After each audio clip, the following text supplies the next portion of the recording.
Welcome to the first episode of The Alternate Path, a show where I explore unconventional paths to career, life, or building a business. I am your host, Dave Kwan, and today's guest is Joe Harris, the current head of growth at Eucalyptus, one of the fastest growing healthcare startups. In May 2020, they had 30 people building two brands, one called Pilot, focusing on men's health, and another called Kin Fertility, focusing on women's fertility. A year later, the company is approaching 150 people working on 5 digital healthcare brands with the ambition to grow to 400 people at the end of 2022 and a launch in UK.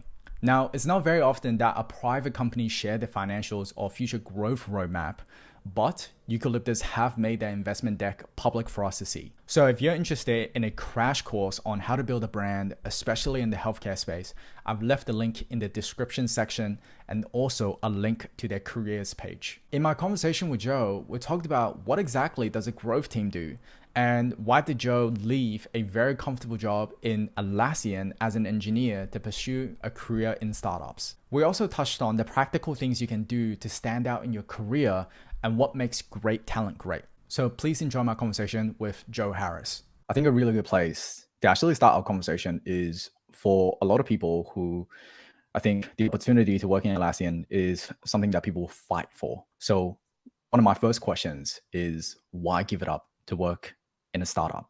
Just to begin, I guess the context is that working at Atlassian is a great place to get mentorship from experienced engineers, work with some of the best in the game who have been doing it for a long time.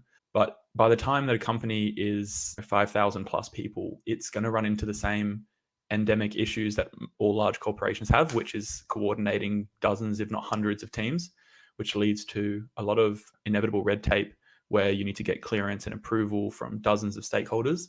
And projects that are going to be impactful take 6 to 12 months to plan and build and ship the first version of. And when you're in the game to try to learn, you need to be getting quite a lot of broader experience because you don't yet know where you want to specialize or what you exactly want to do. And so when you're first starting out, having 6-month project cycles, that's like the cadence of the feedback loop, because it's going to take 6 months for every completion of that loop, for every project to ship. And then obviously once it ships, it's going to take time to gather results, measure how much impact you had, and then also figure out what you want to learn from that. While I really appreciated my time there and I learned a lot about how high functioning engineering teams are run and how you can just take it for granted that dozens of teams can coordinate between each other, I had pulled back that bowstring of like really wanting to have an impact for years, for like 3 years while I worked there. And I was just ready. I was like raring with energy to go and apply my like previous experiences before that in a more fast-paced and I guess directly impactful way, because I felt like I could do more. And this large company had structured itself such that you needed people to be able to do exactly their job and not do much beyond that, because that would actually be disruptive. It was just about trying to move from the slower moving kind of red tape covered big company experience into a smaller, earlier stage startup where I felt like I could have, I guess, like an accelerated and more impactful experience. I think before we actually talk about your Eucalyptus experience, I think it would be really good to talk a little bit more about going from software engineering to growth within Atlassian and what that transition is actually. I mean, it was the most dramatic part of that transition happened post joining Eucalyptus. But at Atlassian itself, they have a growth team. But if you imagine like growth being around the model in which a company is going to expand, at Atlassian, it looks very different than a B2C, like direct-to-consumer company that we are running at Uke. With Atlassian, it's bottom-up SaaS. So like individuals try out the product for free, they bring it to work, they evangelize it to their coworkers because it gets better the more people use it. It has inherent network effects, and that then causes it to spread within the company. So what that means is like you're building a growth team around that area of growth. And so that reverse churn, as you would call it in like a SaaS product, is driven by like viral vectors. So you want to build like invitation functionality, trying to make that as visible and easy to access and as smooth as possible. And so it was a lot of engineering work. And so I was actually on the tools, building things, using code, figuring out how to measure and run experiments, and how analytics work, and kind of all of the fundamentals of how to drive an iterative strategy when it comes to building a growth engine. Learning a little bit more around how different teams or different companies talk about growth, which I think is a good place to visit next in terms of what growth actually means for Eucalyptus, or even in general, in how should people think about, for anyone who's not aware of what growth team actually does? I think the first thing to do would be to just simplify what a business is, in that it's an engine to allocate dollars or allocate money to acquire new customers and get them in the door, and then to convert those customers into margin dollars out the back. And so like that's essentially just like two halves of a whole. It's like, how do new customers come into your ecosystem, come into your business? And then once they're in your business, what are they buying? How are they interacting with you as an entity? And how are you providing them value so that they pay you money? So if like that's what a business is, I think about growth, about figuring out the most efficient places to put those acquisition dollars and then turning those customers into the most amount of dollars. And so realistically, on a day-to-day basis, you're looking at the metrics that measure how much it costs to acquire someone and how much money they spend with you. And you're trying to find ways where you think that you've made a mistake, or perhaps you're not communicating clearly, or your experience is janky or confusing. And you're going to run like iterative experiments to prove that was the case and actually like alleviate those points of friction. And so a lot of the time, you're actually just trying to optimize the engine of where you place dollars and how much dollars those return. And you can do that along many different dimensions in a business. And so that's why growth is often so cross-functional. I mean, often in many businesses includes everything from like performance marketers all the way through to engineers, to building actually in the app itself. And so it is very cross-functional because it's supposed to model or be the shadow of the actual business model itself. So obsess over customers, use those metrics to try to find opportunities to improve that journey. And then that's measured in success by like the cost of acquisition as a ratio of how much money people spend with you, which they call the CAC ratio of a business. I think another place that'll be really good to explore and quite practical for the people watching is that you've been able to move from Atlassian into a startup, and then within 11 months, you've reached this head of function, head of growth role. I think a really interesting question would be, how did you approach your career progression within Eucalyptus? What are some of the practical things that for people watching, they can think about and approach their career? I've reflected on this a lot because it has been like a fairly unusual experience, like for what I think is the traditional career path. Like I was looking down the barrel of say 10 years or 15 years at Atlassian to even get close to the same level of impact and same level of breadth of impact. And so I really was sitting there thinking, okay, well, I've got two options here. I either look up the ladder and try to figure out the best way to climb it, or I join somewhere and I'm able to sort of build the ladder the other direction. And so obviously building the ladder downwards is actually very complicated. And it's where that analogy of like jumping off a cliff and trying to build the plane on the way down, like that's what that's all about, right? So at the beginning, it's really a return on the cost of your headcount in the value that you can create. So they take a bet on you in a very early stage startup because they have very limited resource. And so the like cost of capital is essentially like infinite or very high because they don't know if they're ever going to get more. It's very much contingent on the almost relatively small, almost vanishingly small probability that you succeed enough to fundraise again. And so when you join an early stage startup, they're obviously taking a big punt on you, a big bet. And so the way I approached it, I think, was just to look around for where in the business was the biggest pain for the business itself, and which of those things align best to what my skill set, experience, and passion lend me to do. So that as the business grows, because if you think about the business as like, I guess, these nodes that are connected together, as the business grows outwardly, those connections between the nodes get really tenuous and they start to break because, you know, communications become siloed. Processes that used to work no longer work like they used to. And that creates a lot of voids in the business. And so if you're the logical person at the time that void is formed, you'll just get sucked up into it. If you're the one who can provide the solution to that problem, it will just naturally be provided to you as an opportunity to demonstrate your skill set. So it really wasn't this like intentional thing where I was like planning and mapping my journey somewhere. It was really just, hey, next up, where's the biggest problem for us to stop, like to make sure that we can succeed? And then just applying myself to the one where I felt I had the best alignment to solve that with my experience and skills. If I were to summarize, it really seems like that acceleration of career progression is very much dependent on finding that problem that's really tough for the business and solving that problem and doing it over and over again, just because the business is taking a big bet on you and you just need to prove there's some kind of economic value for you. And the incentive is aligned, right? The incentive is aligned because the business has taken a bet. And so they have the choice of like trying to source someone else or continue to invest in you. And so it's really yours to lose at that point. If you come in early enough and there is always a host of problems, and then you're able to solve those problems you will just continue to grow. And the problems become more difficult and they become scarier and larger and the stakes are higher. Like at this point now, like obviously I'm deciding what the priorities are for 20 plus people soon. And a lot of that is sort of about whether or not we reach our growth targets as a business, which has a lot of knock-on effects. So the job changes, the problems change, but the underlying mechanism of seek out the biggest problem in the business and solve it is the same.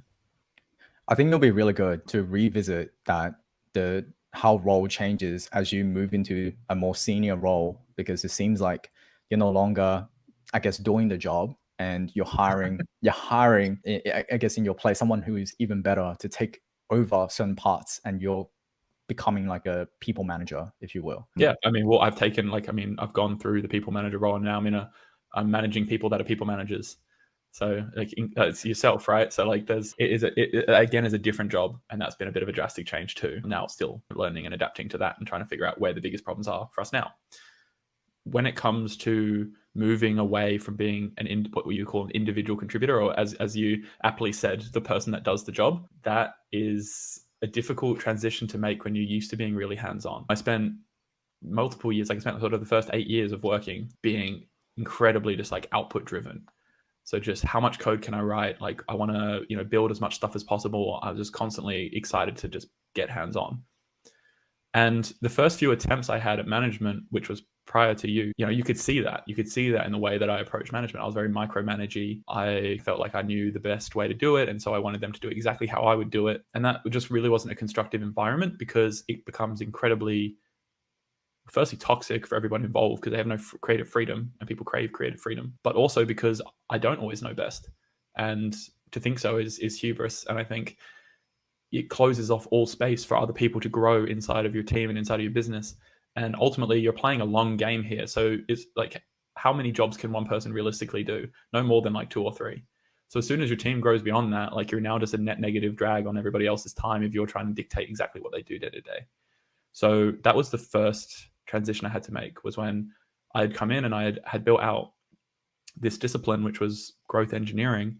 And I obviously felt a lot of personal ownership over that, because I built all of the tooling that allowed us to do it, the processes and the way we approach it and how we think about in-product experimentation for product development. I had to be able to allow other people to do that work, because I felt that I wanted to be working more broadly across more areas of the business. And so that meant that I had to free up my hours per day, because I'd hit the ceiling. I couldn't just code more. I think it's a really interesting perspective in terms of like being really hands-on, almost to the point of micromanaging, because you're at this, like, I guess, perfectionist stage. And I think let's take a trip down memory lanes, and then we'll come back and revisit where we're at currently. I think for the people watching, there are a lot of questions around how do you first build up to this, I guess, stage of working at a big company. Is that a matter of academic excellence, or is it a matter of being really good at a particular craft that could help a particular company? How did you think about that, and how did you approach it? I can just tell you exactly what I did and what my experience of it was, because it might not be exactly what you would expect. So when I interviewed for Atlassian, I was originally going for an internship. And when I got there, they didn't talk to me really about my academics. They didn't talk to me, which were good. Like I had good scores at uni. I studied electrical engineering, which was not like directly a computer science degree, and I was applying for a developer role. But you'd think that they would ask me about that. They didn't, not once. Even about a lot of my extracurricular stuff, where I was, leading, like I ran a society at uni and did all these extracurriculars. They didn't care about that either. What they talked to me about was co-founding a fintech startup in Singapore for the entire interview. And then that became like the whiteboarding exercise for like the system diagram of the technical infrastructure, when they grilled me about that. And it just became the foundation of the entire interview. And I think the reason, like, I've reflected on that a lot, because I've now done, at that time I hadn't interviewed many people, but now I've interviewed dozens of people. And it just made me stand out, because I was in a sea of highly academically successful people who had studied computer science, probably had some side projects, but none of them had, at the age of 20, gone and moved to Asia and attempted to co-found a startup in a country they weren't from, focusing on a market they weren't from. So I think it just made me interesting. And I think, like, realistically, it's a person interviewing you. And so whatever you can do that makes you stand out, that other people won't have done. It doesn't matter if it's directly aligned to the exact job that you're looking to do. But It was just the fact that I think I had an unusual pairing of skills. I generally recommend to people, if you can find two disciplines that you find really interesting that don't often overlap, and you find a way to combine them, it's hard to be the top 0.1% of being a developer. But being the top 10% of developers and also the top 10% of like financial strategy thinking makes you like a top 0.01% in, say, like the intersection of those two. So there will be people that will specialize in one thing really well. But I think if you can specialize in a couple of things, maybe not to the same degree, but a uniquely paired match, that will differentiate you more than anything else. That definitely seems like the direction that some of the talent or the top tier talent is becoming, that they have these two worlds that they're somewhat colliding. For example, data science versus med. Without hesitation, right? Like data science is going to play a really heavy role in the future of medicine. And so the people who are in the position to be trying to capture that opportunity, if they see you, they're like, wow, I've never seen anybody that's done that before, but I need it desperately. And it also seems like, as I was doing research on your background, there was actually a recommendation from someone in Singapore that was essentially saying that your hustle was to a level where you reach out to them for an internship. So can you talk a little bit more about that experience and that level of hustle to have extra layers of experience on what you were already doing? I had been, I guess, lucky enough or applied myself hard enough to get a scholarship to go and live in Asia for a year and a half. And that put me into China, where I studied at a university there. I did some Mandarin intensive language courses. And then I was working at a marketplace, an education marketplace startup there, just doing some kind of, I guess what I would look back on and think of as like growth hacking, however much I hate that phrase. But that was my first exposure to being on the ground and just doing the metric driven iteration that I've now come to do every day. But that was coming to an end, and it's actually incredibly difficult to get a work visa in China if you don't have an advanced degree, which I hadn't graduated yet.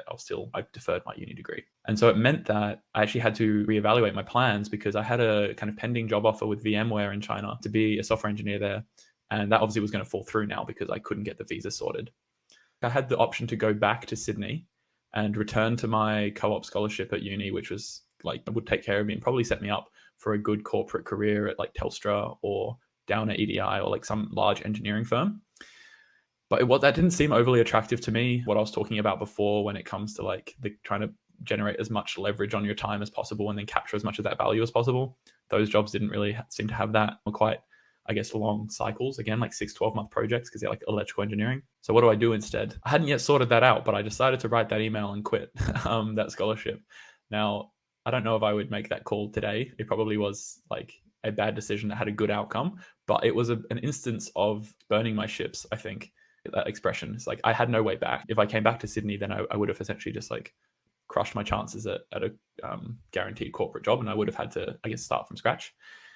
So it really motivated me to go out there and find this next opportunity. And I think that experience in that startup, I'd done a couple of internships in some startups in Sydney, but this was the most, I guess, realistic one, because this guy was like burning through money and we were really desperate to get that inflection point. So I got a lot of experience there. I looked around in my network, and I guess I just got my notebook out and like wrote down what would be like 10 jobs that I would really like.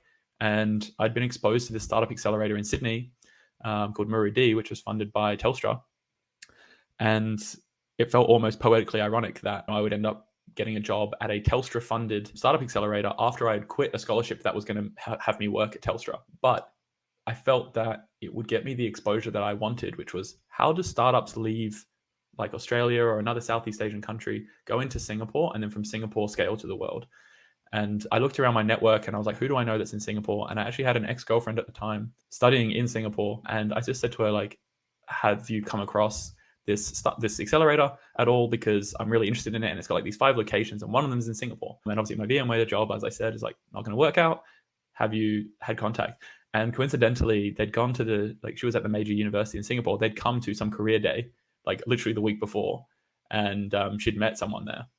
And so she just essentially like messaged that person and said, hey, like, here's the resume of my boyfriend. Would you be willing to have a chat with him? And put me in touch. And so like 4 Zoom calls later, I guess I'd made a good impression. Yeah, he extended an offer for me to come and move to Singapore and work with them on an internship. And that internship went from 3 months to 6 months. And I helped plan the Southeast Asian Roadshow to generate like deal flow to help us find companies to invest in Southeast Asian startups, which was just such a fascinating experience. And similarly, like when they had the cohort on and I was helping to run the cohort, there was only like a team of 4 or 5 people running this accelerator. So I had like deep exposure because of the fact that they were having to drive such leverage. I had all these opportunities to be part of conversations that some 20-year-old would never normally. Like all the mentoring with every single startup, I was providing like technical strategy and advice to go along with the business strategy that the entrepreneur in residence was given. And he had founded a multi-$100 million technology business before. And so just having like daily exposure to these people was just such a grand experience. And I think if I look at the nature of the accelerator, it was almost like this intensive course in strategy because I was working with 8 companies for 6 months every day. They all had different, slightly different business models. They all had different demographics and geographies they were going after. And I was just getting to work with every single one and see like all the insides of all of their work. So I think like the willingness to step up and take that on gave me a lot of opportunities to learn. And they also then took me to San Francisco and New York to like meet all of the kind of major VCs there as part of their kind of exposure program to get follow-on funding for their portfolio companies. So it was a lot of just like being willing to continue to step up and be like, yeah, of course I can do that. So there are 2 things I want to double click on. The first thing is, it seems that working in a smaller people operation seems to give a massive crash course in just about a broad set of things. Absolutely. I think it wouldn't make any sense for it to be anything else, right? Like just from first principles, you have a set of problems to solve. If you have more people, you'll make them more specialized in each thing so that they can go deeper and do better quality work on each of them.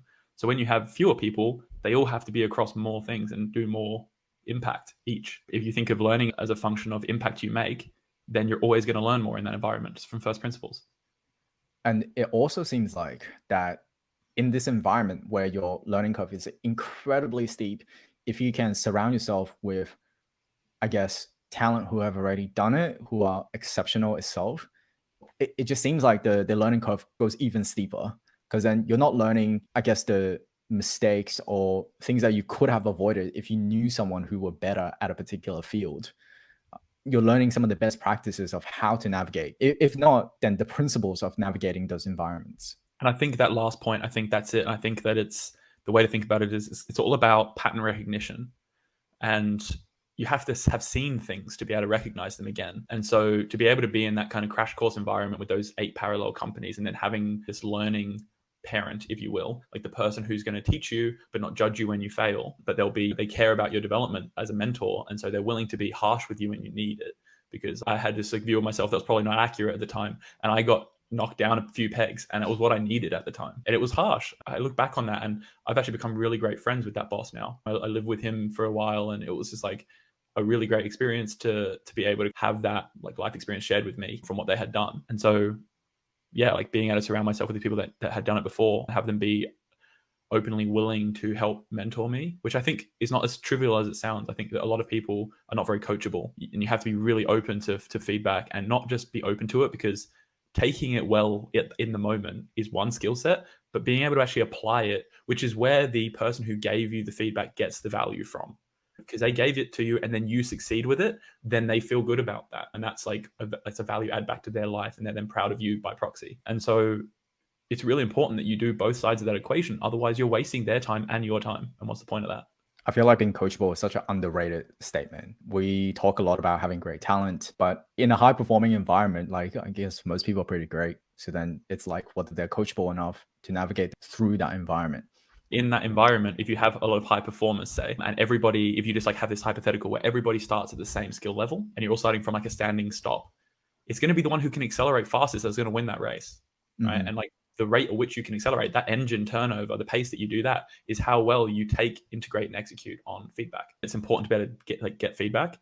And I think like that is also an underrated skill, because it's not just about rocking up and going, hey, like, can I have some feedback?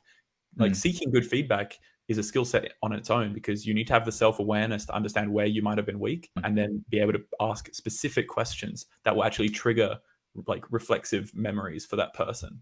Because if you just say broadly, hey, can I have some feedback? They don't have anything to like latch onto and think through to remember what you just did. So there's that. And then also asking for feedback before you do something is actually a very good way to do this, because then they're going into the thing understanding they're going to be asked about it later. So they can remember things as you do them, take note, so then they can give you good feedback. So like even these things are like super underrated skills, like asking specific questions and even asking them before you do the thing. I think together with asking for great feedback, actioning on them, and being coachable, I think ultimately will help people. A lot of great talent are actually made. I don't believe that they're like inherently just like freaking awesome. I want to double click on the different geography, because it was really interesting that you had a lot of experience working in Southeast Asia, and then now you're back in Australia. There's a contrast. I would love to understand a little bit more in terms of what exactly is that contrast between working in a Southeast Asian company versus an Australian company, because you've seen both sides. Yeah, look, and I'm wary to generalize because they both geographies have such varied like businesses and demographics and like market segments. But I think there is an interesting trend, and I think that Southeast Asia is a very underrated place when it comes to technology. I think like when people think of technology hubs, they're mostly going to be very Western biased and think of like Silicon Valley, Toronto, like this, just generally these large cities in Northern America, maybe a couple of European cities, and then probably not even Sydney, right? But I think the rate at which like the CAGR, like the average growth rate of Southeast Asian countries is absolutely astounding, like just GDP year on year. And I think like as the GDP per capita goes through certain thresholds, people adopt new types of behaviors. Like if the average wealth of a citizen of a country goes from $1,000 to $3,000 a month, their spending pattern changes dramatically. And so there's a lot of new technologies that are therefore getting disseminated in these places because the technology is like incubated somewhere else slowly over the course of 10 years. And then it arrives in Southeast Asia all at once because the people reach this place where they can now afford this. Like mobile phones are ubiquitous there. And so there's an ability there to leapfrog a lot of the technical debt that we've incurred over the last few decades as they really rapidly adopt these technologies. Plus the fact that there are an astounding number of people that live there. Like Indonesia's like 250 million plus people with a median age of like less than 30. It's a very young, very motivated, very smart population who are getting access to technologies at an astounding rate. And it just makes that a hub of opportunity for the local people and for also others that have like technological experience to come and like add fuel to the fire. So it's a very exciting time to be almost arbitraging technology into Southeast Asia because there's a large appetite for it. But at the same time, Sydney's also going through a renaissance. Like I think the amount of VC money that's just flowed into Sydney in the last 2 or 3 years, if you look at the curve, is like an exponential curve, right? It's like more than doubling year on year. And that is a leading indicator because what will happen at first is that the money will, and then they'll be bidding up the same few companies for a while. Then those companies will start to like, and those will get frothy and like overvalued, right? In some of those earlier stage cases where you have maybe specky bets being done on seed stage companies that don't actually have a path to any kind of success. But it's natural, right? Because you're going to have all this money that can't get into the Canvas, it can't get into the Eucalyptuses, it can't get into these businesses anymore. It will go after the next best thing, trying to chase it. And that leads to a lot of lost money. But in the meantime, those larger companies that came before will start to like shed people. And then that will create the next stage of founders. And then that will like create this genesis of like a much broader ecosystem. And so you see that happening in real time right now. And you have a few companies bidding over like not enough talent. That's another side effect, but that will come like also it's like a lagging indicator. It takes time to catch up. So I guess what I'm saying here is like you have two different stages in the same elevator of evolution of like a technological hub, and they're moving at different rates. And again, it's like that same first principles of like which one's accelerating faster. And if they can keep it up, then they'll surpass the one that's moving slower. So it's not like one is better than the other. It really is just a matter of which domain would you rather work in? How fast do you want to have to move? And how much competition do you want? So I think it'll be really nice to go through some subscriber questions, because I've asked my subscribers in terms of what questions do people have for you. One of the first question is, how did you get into your role, which is head of growth now, and any tips or what you could have done better to get to where you are today? I don't think that I've like reached any kind of destination. I think I'm still very much in the middle of a very long journey. I think the Spark Notes version of how I ended up in this role is that, as I sort of alluded to before, I kept seeking the largest problem in the business that I could see that I could help solve, and then drove the solution of that to completion. And so you could keep pointing at this thing and being like, hey, look, I solved that thing that we were dealing with. I'm ready for like the next challenge. But I think I started off as a developer. I moved out of a very comfortable, stable situation at Atlassian because I was very passionate about the space of health. I was very passionate about moving into a space where the customers were the users, because in enterprise SaaS, the customer is actually different to the user, because the customer is some admin or executive and the user is some employee of that company. And so that misalignment of incentives meant that the people that use the product actually were having value extracted from them, not being provided value, because it was flowing from the user to the customer. So to move into like a direct-to-consumer business like this, I was actually merging those two people into one, and the person who accesses the website, who decides to purchase from you, is also the user who gets value. And so that was a very attractive proposition to me. Plus, I could see that like telehealth was about to explode. I was like, the timing of this is perfect. And as I'm sure a lot of sort of viewers know, like it's more important than ever is timing, and timing's always been the number one predictor of success or failure, right? So that was the first step, was like being willing to take that risk, because I could have very comfortably still been at Atlassian and I would have been doing just fine, right? Like financially, that was still a solid decision to stay if I had chosen to. Obviously, in retrospect, I can see that the stock prices continued to go up, and it's whatever to me now. But the next stage, I think, was then being ready to apply myself really hard, because I had been kind of convincing myself or telling myself that I was ready to work hard, and now it was time to actually put action to those words. There was very few people, as I mentioned, at the company. It was like 20-ish people, and growth was not like they had marketing, but like the concept of what is someone's experience after they are acquired as a customer, and how does that contribute to the bottom line, was not being, I guess, like deeply interrogated, because it was just not a priority at the time. At that point, it's all about how do we acquire customers, because that will demonstrate you have product market fit, which will get you your next round of funding. But what I was trying to do there was recognizing that eventually that's going to become incredibly important. And to be able to approach that intentionally by measuring things and being able to run experiments and track how your changes are impacting your customer's journey, and therefore as a heuristic, that's like their conversion rates is like how much you're solving their problems. And so to be constantly moving in the right direction, and I can talk about some of the like general fallacies that people fall into that this solves, but essentially like I had helped us improve our decision-making framework at the business. And realistically, like when you're in an early stage of a business, the decision-making framework is everything. Like it's the make or break, because it's the thing that like all problems have to filter through. And so if you change the way you approach problem solving, you can potentially increase average quality of every decision. And so this was like this compounding improvement. And like, I didn't set out to do that. I was just zoomed in on like, hey, I want to make it so that we can make changes and make them measurable. But like that was the emergent effect. I also was deeply comfortable in statistics and measurement and math from my background in electrical engineering. And so it made me very comfortable to dig into the metrics and start to interpret them. And so as we started to build out strategies around that, I hit a ceiling of my time. And so it was essentially just petitioning to say, hey, I've demonstrated a really good ROI, and that this function is valuable and that we should continue to invest. But for it to continue to expand in its impact, I need more people. And so I got greenlit for that. We hired some more developers. I had to then demonstrate like the first step from IC to management, especially if you've invented the discipline that you're doing at the company and no one else is able to take that over, is about training the other people up in how to do that work. And so you have to be very comfortable to let someone do something, perhaps not to the degree of quality that you would, because they're still learning. And like that's the first major thing to let go of, I think, when you step into a management role. So I built that out, proved that it was something that other people could do. It wasn't just something that was like unique to me. It was like something I could train. And then it was like, hey, can you apply this process you've done to this other area of the business around what we do when we want to bring someone in and activate them as a customer?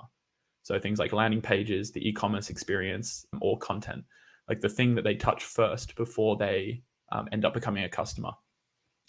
And so I was like, I think I can. This seems like something that we can just lift and drop into other areas of the business. It's a way of operating. It's a way of thinking. And so we've done that now, haven't we, David? So hopefully, right? And it's in a very great place now, and it's really exciting. But I think like that was then I had to be able to step away from my original baby, right? Like my original function that I had built up from scratch. I had to be able to provide a level of trust and distance from myself to allow other people to now start to operate that from like a team lead and product management point of view. And luckily we have great talent, so I can absolutely do that. But emotionally, it doesn't come naturally, because I really wanted to just make sure that it was really great. But the thing is, it's become really great, and now it doesn't actually lean on me anymore. I just provide direction and like priorities, and the team executes on its own. And that's, I think a really good insight from that is if we distill it to the, I guess, the SparkNote version of that, then it seems like if you see an opportunity and it's great timing, it's sometimes worth considering taking the risk. But more importantly, the acceleration of progress is very much dependent on how big the problem that you're solving, and then building a system that can solve that problem continuously and then move on, solve the next big problem, build a system around it, and then move on and do it over and over again. and now we're in the stage where I'm going like you have to then abstract one layer above that. So when I move from team lead to head of growth, now my job is to work with people like yourself, and I'm going to help you like build the systems to solve the problem. So I'm not actually building the system anymore. I have to build a system that builds systems. It just gets really crazy meta, but it's an interesting challenge. And I think you absolutely hit the nail on the head there. And a big thing is like, how uncomfortable are you willing to be personally? Because I spent pretty much the entire last year and a half being in some way or another personally uncomfortable. Yeah, that's something that I don't think is often talked about, that like when people say that like you need to be uncomfortable, I think that we inherently like the idea of it, but when you're actually in that position where you can chase after this feeling of being uncomfortable, people tend to walk the other way. And I think that a lot of the growth actually comes from you can see that there is pockets of things that you can do that's uncomfortable. Yeah. And you need to walk towards it and not away from it. Yeah. I think like, just to extend that, there's that stoic concept of the obstacle is the way, right? And it's like you've been blessed with this internal compass that tells you where you're weak, right? Like what skills are weak for you. And so when you start to sort of be broached with the thing that you're not confident in, you will feel this fear and stress and uncomfortability. But that is the signal to you that you need to now walk towards that thing if you want to grow. Counterintuitive, but it's vital if you want to keep growing at a like really rapid rate. This is actually a really good lead-in for one of the next subscriber questions. They asked, in terms of personal career progression, are there key characteristics which you would consider essential in order to develop as a professional? Yeah, look, I think we've touched on a lot of different great traits that people would benefit from in building a career. I think when we're hiring people, like we really look for, like I say, coachability, the ability to integrate and execute feedback. The execution part is the most important, but also, I guess, a passion, like an intrinsic passion that they have for their work. Because, like I say, it's going to be difficult. There will be moments where you're uncomfortable, like professionally. I mean, just like having to stretch yourself. And so I guess like having that resilience is really important. So like if you have the resilience to keep moving forward and the ability to integrate feedback to create a steep kind of learning curve for yourself, then you're going to just continue to soar. Yeah, I think it's really interesting because I would actually say that like being able to execute might not be enough in this world of like very strong talent. Like you're not the only one that's good at this particular thing that you're working on, whether that's design or optimization, whatever the case might be. I think extending that a little bit more, it seems like coachability is definitely an additional thing that will make you stand out because you just grow so much faster. But it also seems like this is like obviously very anecdotal. It seems like having that passion and the obsessiveness that you just can't stop thinking about a particular thing that you enjoy doing helps you put a lot of time into your craft. And then that helps you become great. And then once you get to that point, it's around like learning, like you said, learning to build systems that will help you solve even bigger problems. Then this becomes like a very lethal combination where you have the ability to execute and you're coachable.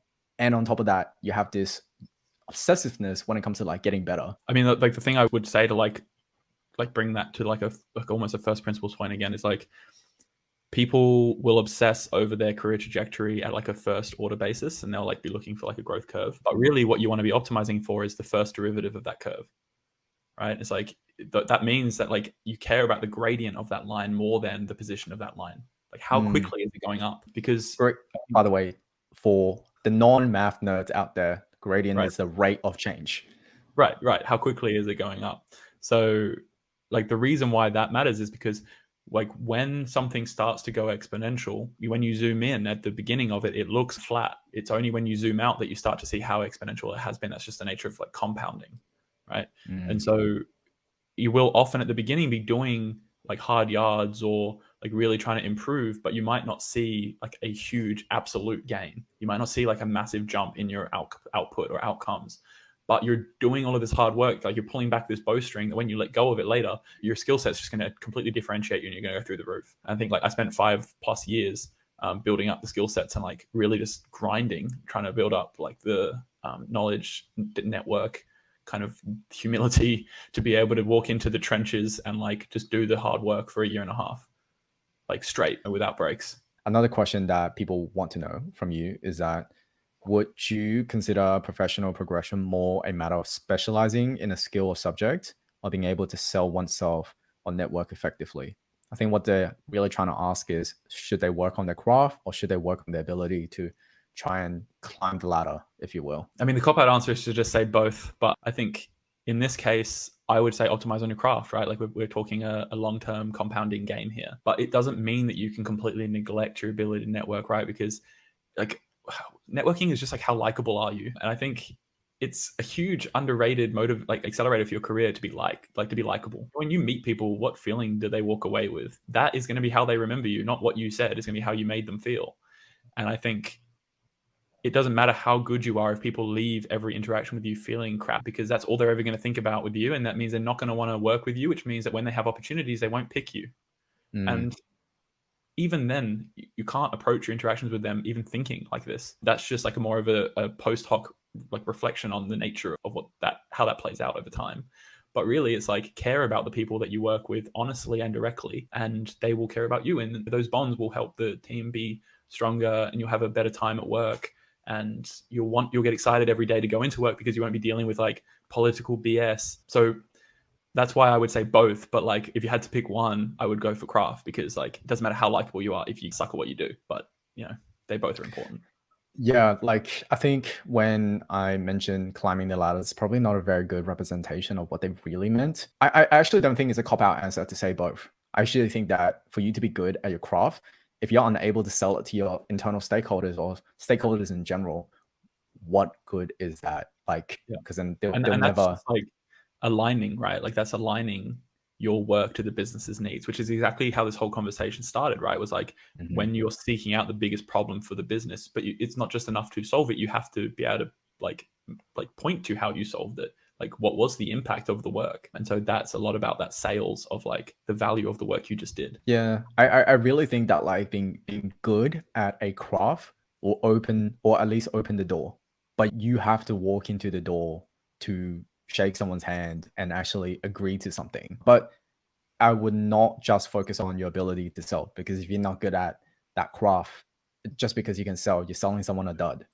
Yeah, and It's like, just a and crappy because solution. like we're zooming out, right? Like we're zooming out again, and it's a long-term compounding game. You don't want to win the match to lose the tournament. And it's like in this case, like if you make them like you because you're like optimizing for networking, and they bring you an opportunity and you fumble it, then they're never going to give you that next thing. And most people don't give you the biggest opportunity in the first instance, right? They test the waters first.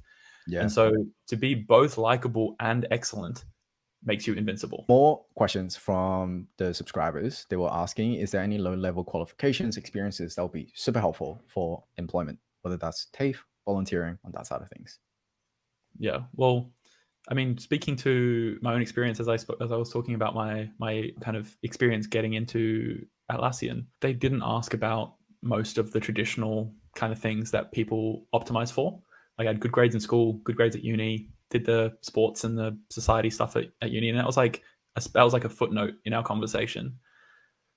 I think when I'm looking now, a lot of the like I've hired people that didn't finish uni. That doesn't preclude them from my consideration. I think that's becoming more and more the norm. What having good scores at uni shows me is like you know how to look at a system and optimize for it. You know how to do hard work even when you don't want to. Those things like are important for like demonstrating different types of character skills that you might have that are difficult to teach. Like you can't teach someone to be resilient. That's something that they pick up over the course of many years and from life experiences that you can't give them as a professional coach. So I think doing things that demonstrate that you have differentiated character, whether those are academic or not academic. Like volunteering for your community shows something Mm. about you. Going out and playing as part of a sports team and winning a tournament shows something about you. And I think like putting yourself into those scenarios and aligning those things to your true passions will allow you to do more and more of them and demonstrate over and over again what traits you have that differentiate you from everybody else that got good grades at uni.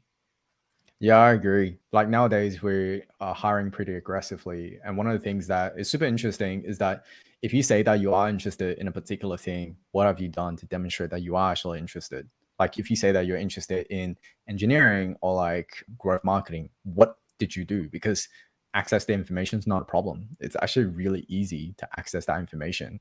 So then if you have access and you don't take advantage of that access, then are you really interested or are you just saying that you're interested? They might not be lying, right? It might be this like almost subconscious thing where it's like they've subconsciously demonstrated that they're not that interested in it. It's not as high a priority as the other things in their life, or they're not going to actually take it with both hands when the opportunity is given to them, because not much changes when you're outside of the job than when you're inside the job. You still have to be wanting to learn that thing and apply yourself. Yeah. And I think it's super interesting that like for people who are interested in SEO or like interested in particular fields in the marketing side, whip up your own website, learn how to actually do it and just showcase it because the best evidence is your project. Well, I mean, we come across people all the time that have like the same, say, traditional background, but one of them has like bootstrapped their own startup.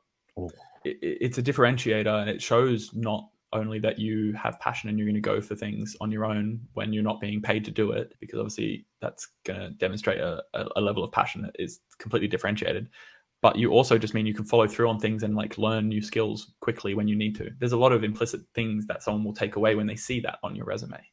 And it doesn't have to be like a hugely successful project. The startup that I co-founded in Singapore died a painful death, right? And I was open and honest about that when talking about it in my Atlassian interview.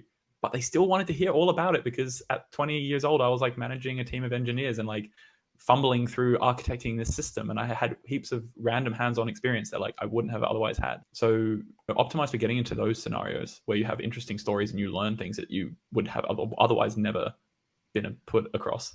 best differentiating factor, 100%. I want to ask you about like what made you actually start doing your YouTube channel, right? Because that's obviously like a key thing that now you can point to and go, look at this level of like dedication and passion and like motivated energy that I've pointed in a very specific direction that also provides a lot of value to a lot of other people. What made you start doing that? The thinking in the very beginning was that as a marketer, you have to find ways to reinvent yourself constantly because things change, right? Mm. So there was an opportunity to essentially think about if I was to reinvent myself, how would I do it? I already have the core marketing skill set. So then the next step to really take or to have some kind of defensibility with my skill set would be either going to the engineering side, which actually a lot of marketers do, and they're actually fantastic. Having that two world collide, very interesting. Binary skills. But then, yeah, yeah. But the other opportunity was also think about where ultimately marketing is going towards.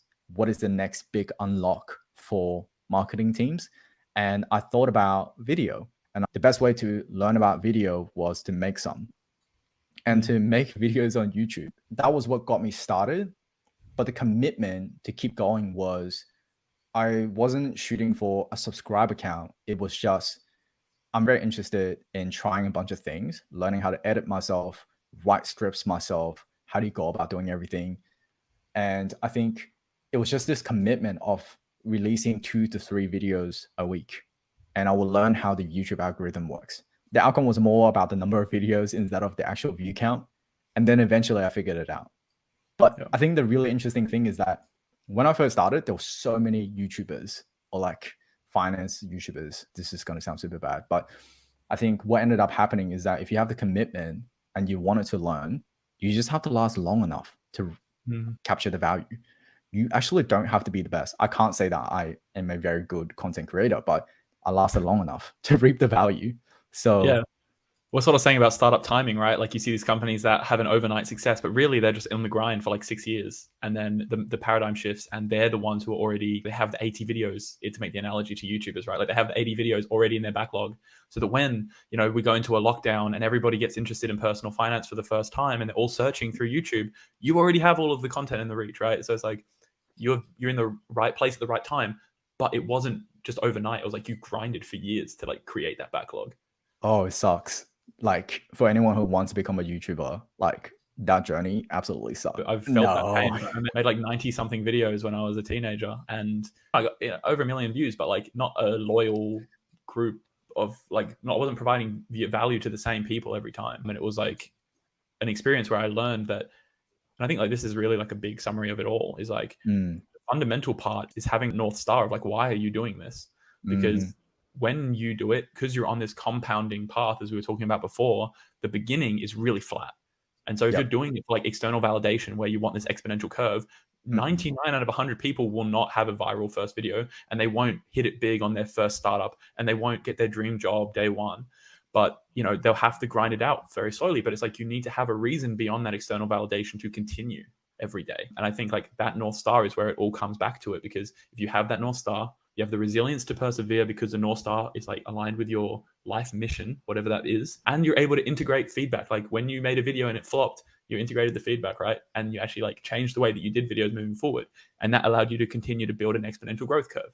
So it's like, we can see here that there are like first principles, abstract concepts that are applying to like all the things we've been talking about for the last hour. And you've absolutely demonstrated those in a YouTube channel. So when I'm interviewing you and I'm looking at that and I can like see this pattern recognition of like those character traits that you can't teach to someone, that's a huge win. And that wouldn't Mm. honestly matter very much like the other things there, right? It's like this person has essentially completed all of the tasks that we would need from them. And they've been doing it for years without us paying them. Yeah. I mean, that is a incredible place to actually wrap up the conversation. It's been a roller coaster ride in terms of learning how you went from working at a South Asian companies all the way to Atlassian and now to be the head of growth in Eucalyptus. I really enjoyed this conversation. Thanks, Joseph. You're very welcome. And make sure to plug my YouTube channel.